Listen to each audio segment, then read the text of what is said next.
You believe your potential is something you are born with, fixed, measured, assigned at birth like a silent sentence you never agreed to. You believe some people are gifted and others are not. That belief feels harmless, comforting, even. But it is also dangerous, because the moment you accept that lie, you stop looking for what is hidden inside you. And what remains hidden does not stay harmless. It turns against you, quietly, patiently. You wake up every day, get a fraction of what you could be, and you call that life. Jim Rohn warned about this long before motivational quotes became entertainment. He understood something most people never confront. Your greatest enemy is not failure, fear, or circumstance. It is unused potential. And unused potential does not fade. It rots. You are not exhausted because life is hard. You are exhausted because you are resisting the life you are meant to live. There is a tension inside you, a pressure you feel late at night when distractions are gone. That pressure is not stress. It is your unrealized capacity demanding expression. Ancient Stoics spoke of this as living against nature. Machiavelli observed it in rulers who collapse not from enemies, but from inner weakness. Jim Rohn simplified it into a brutal truth: either you design your life or you live by default. Most people live by default and then wonder why they feel empty. But there is a deeper, more dangerous truth we haven't touched yet. The first step is responsibility, but not the watered-down version you hear everywhere. This is not about blaming yourself in public and forgiving yourself in private. This is about radical ownership. Jim Rohn said, you cannot change your destination overnight, but you can change your direction overnight. Most people never do, because direction requires accountability without excuses. As long as you can point to your parents, the economy, your past, or bad luck, you are safe from growth. Responsibility is terrifying because it removes your hiding places. Machiavelli understood that power begins the moment excuses end. The Stoics believed the same control. What is yours, ignore what is not. Your thoughts, your actions, your discipline. When you accept that everything you tolerate is your responsibility, something painful happens. You realize how much you have tolerated, and that realization is the beginning of power. But be careful, responsibility awakens something else most people are not prepared for. The second step is awareness, and not the comfortable kind. Awareness is not positive thinking. It is ruthless observation. Jim Rohn taught that you must stand guard at the door of your mind. Most people leave the door wide open. They let opinions, emotions, social expectations, and other people's fears walk in and rearrange the furniture. Awareness means watching yourself like a stranger. Why do you procrastinate? Why do you speak when silence would give you leverage? Why do you choose short-term comfort over long-term respect? Dark psychology teaches that what you repeat becomes identity. Awareness interrupts repetition. It forces you to see patterns you would rather ignore. The late night scrolling, the empty conversations, the silent resentment. Awareness hurts before it heals. But without it, discipline is impossible. And without discipline, potential remains theoretical. But there is a deeper layer beneath awareness that changes everything. The third step is decision. And this is where most people fail permanently. Not because they can't decide, but because they don't understand what a real decision costs. A real decision burns bridges. It eliminates alternatives. Jim Rohn said that success is a few simple disciplines practiced every day, while failure is a few simple errors repeated daily.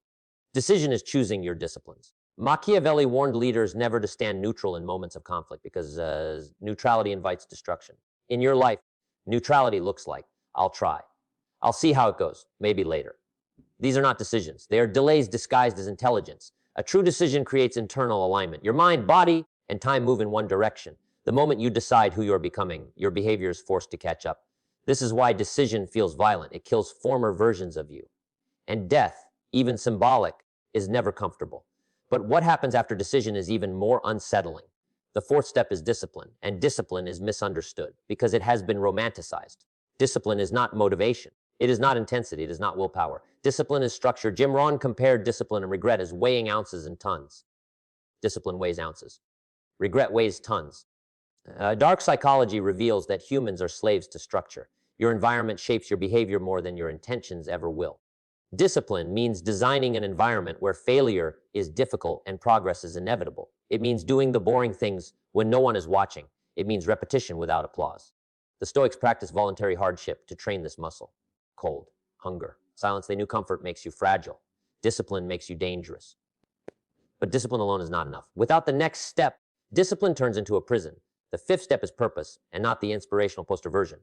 Purpose is not what excites you. Purpose is what you are willing to suffer for.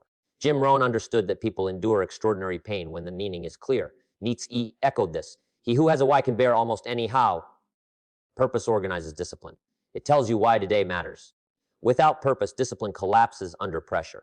Machiavelli advised rulers to always anchor actions to long-term stability, not short-term popularity. Your purpose must outlive your moods. It must be bigger than validation. This is why many people sabotage themselves when success gets close. Success without purpose feels empty, and emptiness is terrifying. But there is a darker truth here that few are willing to confront. The sixth step is association, and this one exposes the illusion of individuality. You are not independent. You are influenced. Jim Rohn famously said, "You are the average of the 5 people you spend the most time with." This is not motivational fluff. It is psychological reality. Humans mirror behavior unconsciously. Language, ambition, standards, and even self-respect are contagious. Machiavelli warned leaders to choose advisors carefully because poor counsel corrupts power.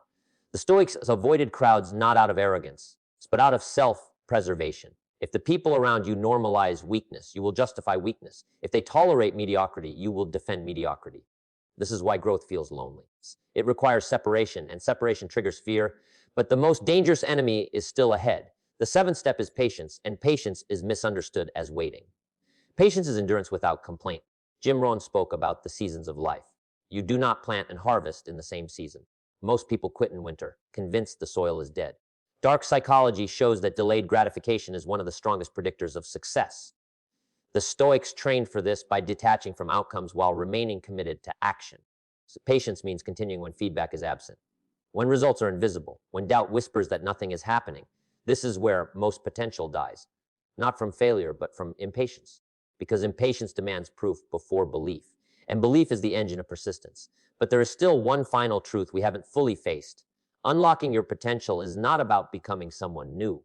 It is about removing what never belonged to you, the fears you inherited, the standards you accepted, the limitations you repeated until they felt like facts. Jim Rohn didn't teach transformation as addition. He taught as subtraction. Remove excuses, remove distractions, remove weak associations, remove self-betrayal. What remains is not confidence, it is clarity. And clarity is terrifying because it leaves you with no one to blame. When you see clearly, you cannot unsee. When you cannot unknow, this is why most people avoid growth. Ignorance is comfortable. Awareness is heavy. Responsibility is isolating. But freedom lives there. You will notice something strange as you walk this path. People will change around you. Some will become distant. Some will criticize. Some will mock your seriousness. Machiavelli explained this perfectly. Those who benefit from the old order will always oppose the new. Your growth disrupts their comfort. Your discipline exposes their excuses. This is not your problem. It is confirmation. The Stoics would remind you that approval is outside your control. Respect yourself enough to proceed without it. Jim Rohn would tell you that personal development is the highest form of self-respect, and self-respect changes everything. You started this journey believing your potential was hidden somewhere in the future, but it was never hidden in time. It was hidden behind habits, pattern choices you made daily without thinking.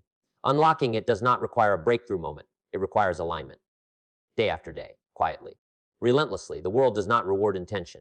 It rewards execution, and execution is born from clarity, discipline, and patience. You already know what to do. You always have. The question is not whether you are capable. The question is whether you are willing to stop betraying what you are capable of. So here is the final truth.